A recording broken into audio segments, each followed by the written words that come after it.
guys, welcome back to Imagination Station, Fulton County Library System's Storytime for school-aged kids. My name is Miss Liane and I am a librarian at the Milton Library. Shout out to all the Milton Library people out there. Okay, so I have this really cool book today that I am excited to share with you guys. Yes, it is based off real events. Okay. So this book is called Arrowhawk. It is by Lola M. Schaefer and illustrated by Gabby Swiatkowska. And this is the cover. The illustrations in this book are wonderful. I highly recommend that you guys go on to fulcolibrary.org and place a hold on this book. You can get the actual hardcover book. You can get that from your local branch. We are open for curbside service, so just go to the website, fulcolibrary.org, place your hold on Arrowhawk, and then you can get this book because as much as I'm going to enjoy sharing this book with you, you probably are going to want to get this book and just see the illustrations, highly recommend you borrow this book from your local branch. Okay, so let's start, and I'm going to read Arrowhawk.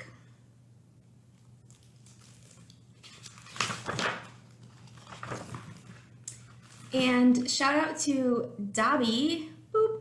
She is making an appearance today in our Imagination Station video. And I just want to mention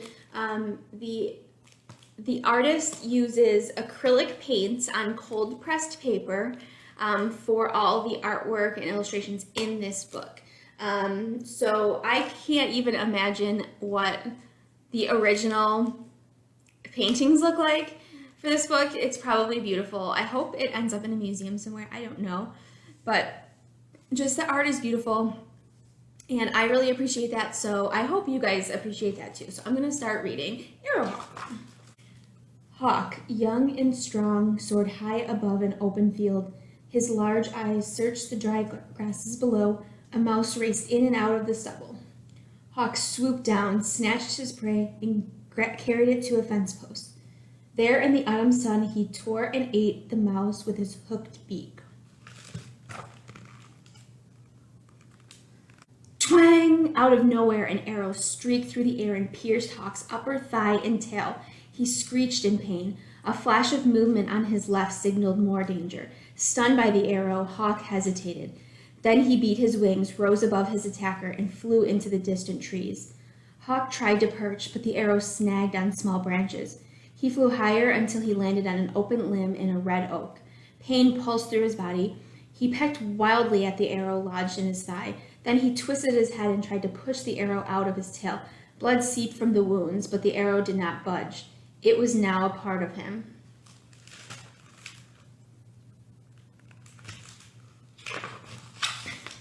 For 2 days and nights, Hawk rested high in the red oak, left his roost to scoop water from a nearby stream.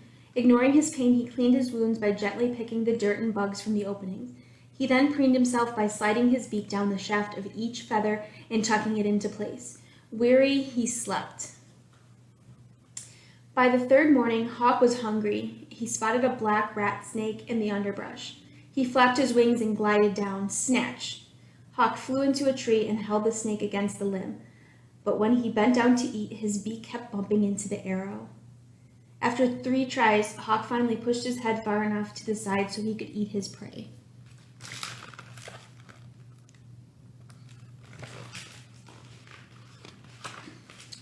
During the next 4 weeks, Hawk's wounds healed around the arrow, and he grew stronger. Then the days began to shorten, and cooler winds blew from the north. Hawk's instinct to fly south led him away from the land he knew. He glided over harvested fields and busy barnyards. He sailed south over highways and rest areas. Sometimes he perched on poles or power lines, watching for unsuspecting prey. So this is Hawk, and you can tell he is flying, and you can see that the arrow is still lodged in his thigh.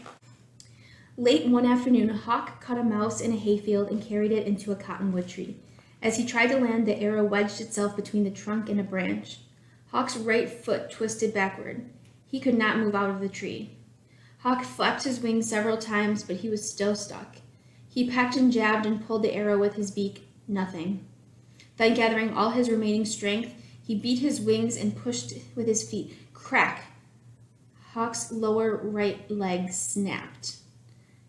At the time, the arrow bent and the tip broke off. Pain shot through Hawk, but the push had been enough. He was free.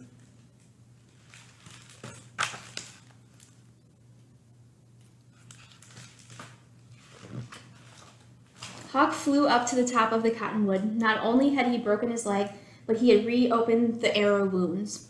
Fresh blood trickled down his body. He was exhausted and hungry. He had dropped the mouse and was too weak to hunt again. Before the sun set, Hawk fell asleep. Hawk awoke to cooler winds and pelting rains. His broken bone had not punctured the skin, but the leg was painful under his weight. Hawk winced every time he moved, so he only used his left leg to land and perch. For the next 2 days, he took shelter in a grove of white pines, and gradually the bone began to mend.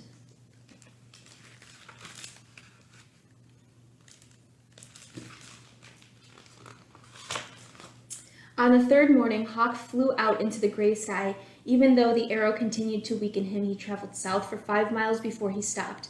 He searched for a remote tree to perch, but all he saw were buildings, cars, and people. Hawk rested on a telephone pole. From his lookout, he spotted a field. Near dusk, he circled the open area and found it teeming with mice, which were easily caught. Later, he settled into a tall oak in a woods on the other side of the field. But every flight, every landing seemed to tire him more. Hawk closed his eyelids and slept. So you can see Hawk there has his mouse. Cold rains blanketed the area for the next 5 days. Chilled and hurting, Hawk remained in his safe roost. Finally, one afternoon, the sun broke through the trees. Still weak from the arrow, but hungry, Hawk left his perch. He was gliding over the field, now full of standing water, when he heard the chirping of birds close to the highway. Hawk flew ahead and saw a covey of sparrows near the ground. They fluttered and bumped, one on top of another. If Hawk could capture a bird, it would be his first meal in days. On silent wings he dove, talons ready. Just as he reached for his prey, invisible net loops entangled his feet. So here is Hawk trying to go for some sparrows. But something happens before he manages to get the sparrows. Hawk screeched loudly again and again. He couldn't reach the sparrows and he couldn't fly away. Hawk beat his wings faster and faster. The more he struggled, the more his talons and feet became twisted in the snare. He fought, he screeched, he pecked, he flapped and flapped and flapped until... So there is Hawk.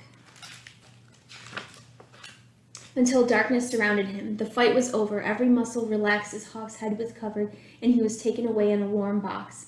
Later, gloved hands held him high, and he again beat his wings, struggling for freedom. But a firm grasp carried Hawk inside a building where an anesthetic helped him slip into sleep. When he awoke, the arrow was gone and his wounds were bandaged.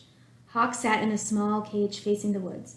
Weak and sore, he perched motionless, watching songbirds dart in the distance. Later, a tray of food and a bowl of fresh water were set within his reach. Hawk ate and drank. Day by day, he grew stronger.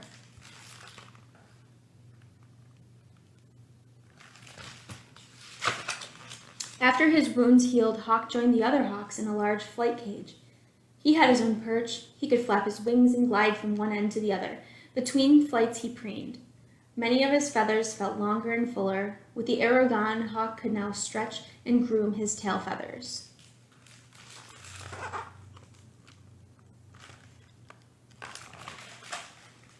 So it looks like Hawk is in a wildlife rehabilitation center, which is good for Hawk. Every other day, Hawk rode in a box to an open field. He wore leather straps that were attached to a flight line. Gloved hands tossed him into the air. Hawk felt the cold rush beneath him. He rose, flapped, and glided towards a small stand of trees. He knew his feelings of freedom well, but his flight always ended with a line when the line ran out and pulled him back. Every time Hawk crossed that field, his muscles grew stronger and he flew faster than before. So this is one of my favorite paintings in the book.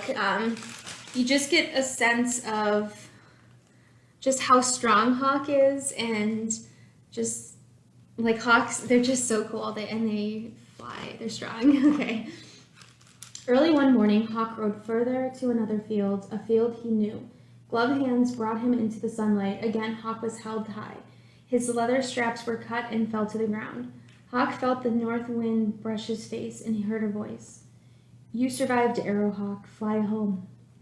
Familiar hands tossed him gently into the winter air. Hawk flapped his wings and skimmed the earth. Then he beat his wings harder, rose and flew over the trees, and straight as an arrow, Hawk soared into the wild.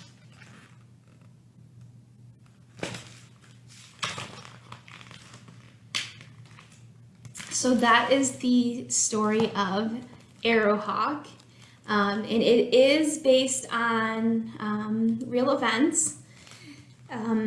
In the back of the book, after the story, it gives you more information about Arrowhawk, and this is a photograph of the actual hawk that was hit with an arrow.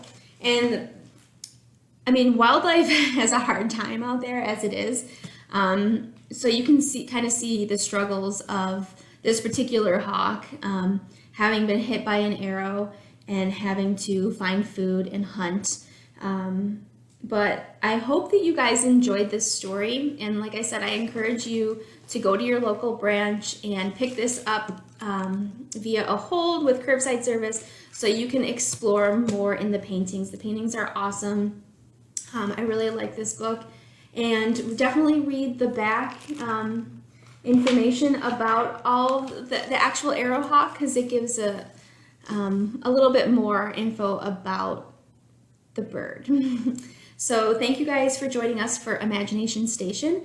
Again, my name is Miss Liane with the Fulton County Library System, and we will see you next week with another story. Bye!